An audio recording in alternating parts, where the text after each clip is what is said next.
Welcome, NCA colleagues, to this particular session about forming and teaching boys.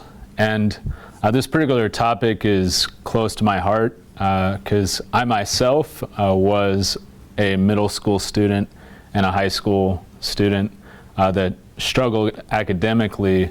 And so part of my passion for this topic is simply from my own experience and the unique way in which the Lord brought me to where I am today. I currently serve at the United States Naval Academy, and I'm actually speaking from the Edwin Cardinal O'Brien Center in Washington, D.C., which is the seat of the Archdiocese of the Military Services here in the United States. And so my journey from being a struggling middle school student and high school student to being a chaplain at the United States Naval Academy is an interesting journey. I have spent about 8 years in high school education, and then most recently been involved in educational work at the university level, first at the University of Denver, and then currently at the United States Naval Academy, where I am serving presently. And so I want to share a little bit about some things that maybe will help give you some tools and ideas about how to effectively form and teach, in particular, middle school and high school guys. So first I want to give you a little bit of context. What is the situation in the world today and in the United States today in regards to education with boys? In the military, we call this like a situation report. What is the current situation? And then based on what the current situation is, we then come up with a course of action and response. So I want to begin first with the situation. One of the challenging things about the situation in the United States with boys and education and their overall formation is high school and middle school boys and really all grade levels tend to be struggling. Boys are less likely than to take challenging classes than girls, than to earn good grades than girls, and they tend to just have an overarching negative opinion. When given the option to agree or disagree with the statement, I try hard in school, female students answer 67% of the time saying that they are going to try hard in school, whereas young men have a much lower level at about 41%. And so the part of the fundamental challenge that in education that we face, regardless of the particular school that you might be at, is young men's attitudes towards education in particular. And so it's not just a question of getting them to learn, but it's a question of motivating them to want to learn to begin with. And so that is a fundamental challenge that is really an underlying cause, I would propose, of many of the concrete challenges that we might face in terms of our school situations. Another just sort of contextual thing is some of the statistics that we face. In Paul Solcom's book called Boys in Crisis, he highlights a number of different areas where guys tend to outnumber girls. First is that high school and middle school boys in general are much more likely to be referred to the administration for discipline-related issues. The other thing is they tend to lag behind girls in terms of reading and writing. They're much more likely to be suspended from school. They're much more likely to qualify for special education services. And they're much more likely to not be promoted to the next grade level. They also have a higher dropout rate. And they're much more likely than girls to commit crimes within a school setting. And so all of these situations and circumstances, bring us to the point where we have to ask the question, why is this happening? Why is it the case that high school and middle school boys tend to struggle in a way that is different than girls. And I would propose that part of the challenge with all of this is the fact that we just fail to often identify the needs of boys, both in how to form them into virtuous young men, to form them in holiness, and also how to teach them effectively. And so I want to propose a few different ways that we can profoundly impact the young men that are present in our classrooms in order to be effective formators and teachers of our students. And the title of this presentation begins with the idea of formation.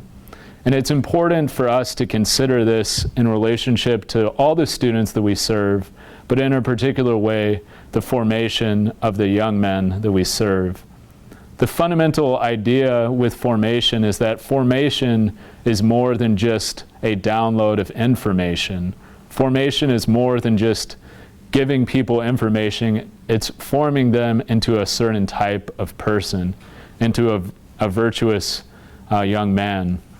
And so part of what we're invited to consider in this regard is to ask the question, are we actually paying attention to how we go about forming young men? And are we doing it in a way that is effective and helpful?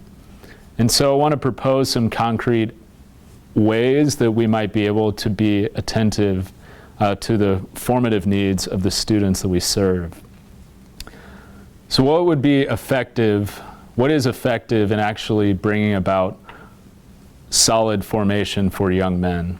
I would propose one of the ways of doing this is simply to offer opportunities at your school that are targeted to young men. It doesn't mean that you become exclusionary of the young women in your school, but it is important for young men to have opportunities to be able to experience solid formation in their own way. And so one of the things, as a concrete thing that I've done when I've served in the Catholic high school world is offering gender-specific retreats at times. It's not, so for example, the school that I served at was a co-ed school. However, one of the things that we did was we made the decision, the intentional decision, that one of the class retreats that we did during the course of the 4 years was going to be gender-specific. Now, it wasn't that every retreat that we did the whole time of all 4 years was gender-specific. However, we wanted to be intentional about offering a specific opportunity where we could form the young men in virtue and in holiness and give them an opportunity to even have a small group, for example, within the context of just their own peers. And it opened up avenues of formation, of conversation that might not have taken place within the context of a co-ed setting. And so recognizing that those opportunities can be particularly formative for young men. And to give you, a concrete example of what we did on that particular retreat, we had an intentional time of doing a long hike during that retreat. Now, we had the blessing of being a high school that was based in Colorado, and we had beautiful scenery available to us very nearby. But we went up into the mountains. We had the opportunity for a long hike that was physically challenging. It wasn't just, a stroll through the park. And so that the physical challenging dimension of it was challenging for some of the boys. But we made sure to be aware of everybody's different specific needs at that time. And so that was one concrete, thing that we did over the course of that retreat.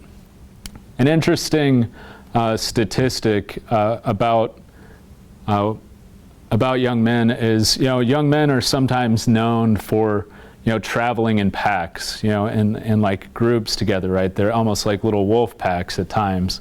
And one of the interesting things, if you actually study wolves themselves, is that wolves roam a substantial amount each day.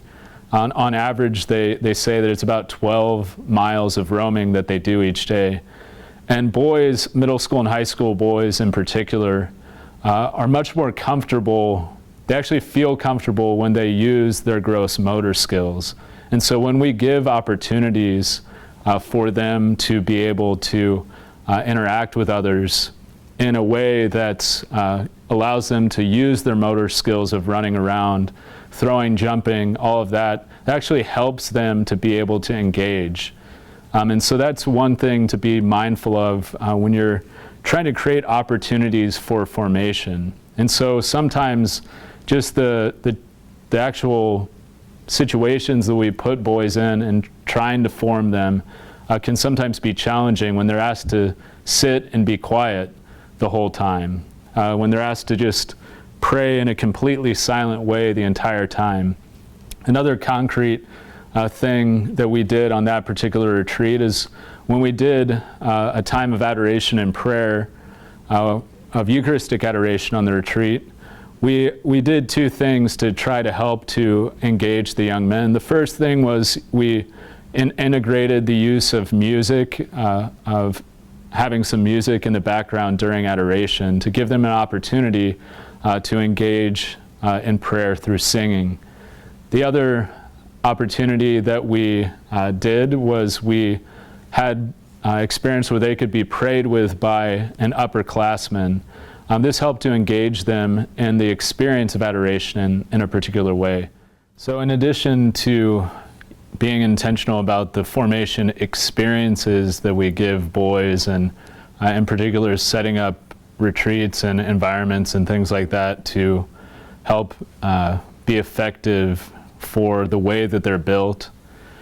Another really crucial aspect of effectively forming young men, especially at the middle school and high school level, is mentoring. Now, we hear about mentoring maybe often, but sometimes I think we underestimate the importance of it. Over the past few days prior to giving this presentation, I asked a number of midshipmen at the Naval Academy, who were those people, or what did the teachers in their time in high school do that most impacted them, or what teachers do they remember?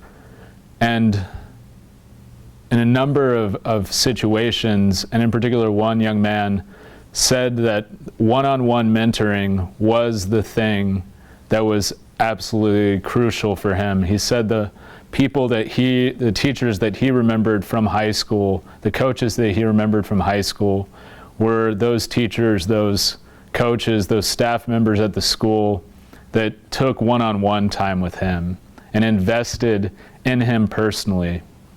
And I can tell you from my own experience, but also from countless interactions that I've had with young men, that often their life trajectory can be transformed by investing one-on-one with them.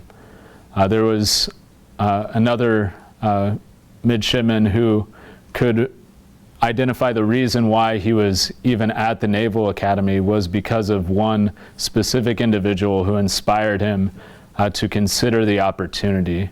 And so investing in one-on-one time with young men and striving to inspire them, striving to encourage them, and affirming them is absolutely crucial. Now, sometimes we can provide this directly. However, we have to recognize the fact that we ourselves are one human being, we're one individual. And so sometimes we might not always be able to directly provide mentoring to every young man in our class or every young man in our school. However, we can make sure to highlight it as a priority and also to facilitate opportunities for young men to encounter other mentors. And so reaching out to the fathers in your school community, inviting them into different opportunities during the course of the year, having specific events in which fathers can be present in some way. These things are all crucial to provide mentoring opportunities to young men, and giving them positive examples of people who are living their faith, who are excelling in their own profession can create a profound inspiration opportunity for the young men in your school. And so I just encourage you with that as well. You can't provide every mentoring opportunity, but you can encourage it, and you can also facilitate connecting specific young men with positive examples and influences in their life. Lastly, I'd like to speak for just a little bit of time about the importance of effective teaching with young men. How do you do that? I would propose, at least for me, as I look back on my time in middle school and in high school, one of the things that most inspired me to learn was having subject matter that interested me. Now you might say to yourself, well, how do we do that? I have to teach math, which isn't always exciting to a young person. I have to teach a language. I have to teach history.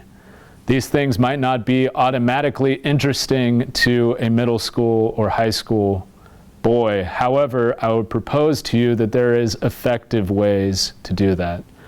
One of the subject matters that most engaged me was one of my teachers when I was in 5th grade, and I can even think about it and remember it to this day, more than 20 years later, was my 5th grade teacher who taught on World War II. And she strived to immerse the students in the classroom with, it was like a physical immersion into the history of World War II. There was images from that time period. There was different physical representations. There was all sorts of, it was a physical immersion. When you walked into the classroom, in a certain sense, you felt like you were going back in time. And so that physical immersion of the audio-visual senses and everything helped me to learn. It gave me a passion to want to learn about World War II and the importance of understanding what happened during the Holocaust. And even to today, on my shelf, I'm currently reading a book about World War II, and I'm listening to an audiobook because it's created a lasting impression, a lasting desire to learn. And so what does this teach us about boys? It teaches us that we need to be intentional when we teach about contextualizing the teaching in such a way that will engage them. And this can happen in concrete ways. And this can be done with subjects that might seem automatically disengaging for some. But there's concrete ways that we can do this. So one particular example that I would highlight for you is to think about what interests young men of that age group, and what is a good indication of what interests young men in that age group. It's the movies that they watch, it's the video games that they play. And so, for example, to give you a really concrete example, one of the most popular games in the past few years is a game called Call of Duty. Now, you might think to yourself, Call of Duty is, a game where people, it's a first-person shooter game is what it's called, and you might think to yourself, like, well, that game is terrible to begin with. However, one of the interesting things about Call of Duty is throughout the series of games that's come out, there's a historical context to each of the games. And so, for example, one of the Call of Duty games is entirely focused on World War II, and everything in the game is centered around World War II. The weapons that are represented in the game are based on the weapons used in World War II. The current series, the current iteration of the game, which is one of the most popular games today, is about the Cold War. It's literally called Call of Duty Cold War. And so when you're thinking about teaching a particular subject, you can think about it from the context of connecting it with something that they're familiar with, using something from their own culture and being able to connect with them. Ask them to compare and contrast, if they have to write an essay, compare and contrast what's represented in the game with the actual history. ask them to investigate some particular battle that might be represented in the game and what actually happened according to what we know about the history of that particular situation.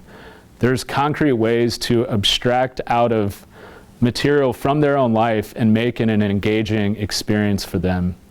Another interesting avenue of approach with mathematics that might be possible for just your consideration would be the way that the business model for the video game industry has changed from being focused primarily on buying individual games to subscription-based, just like we've all experienced with Netflix. It used to be you paid for an individual movie always, you paid a set price, and now companies have moved towards the Netflix model. You can have them compare and contrast mathematically. Why have companies done this? How is it actually mathematically beneficial and financially beneficial for these companies to transition to a subscription-based model? And teaching them math through concrete things that might interest them. And so always asking the question, whenever you're teaching any subject, is how can I connect the young men in my classroom? How can I connect any student in my classroom with the material that I'm striving to teach?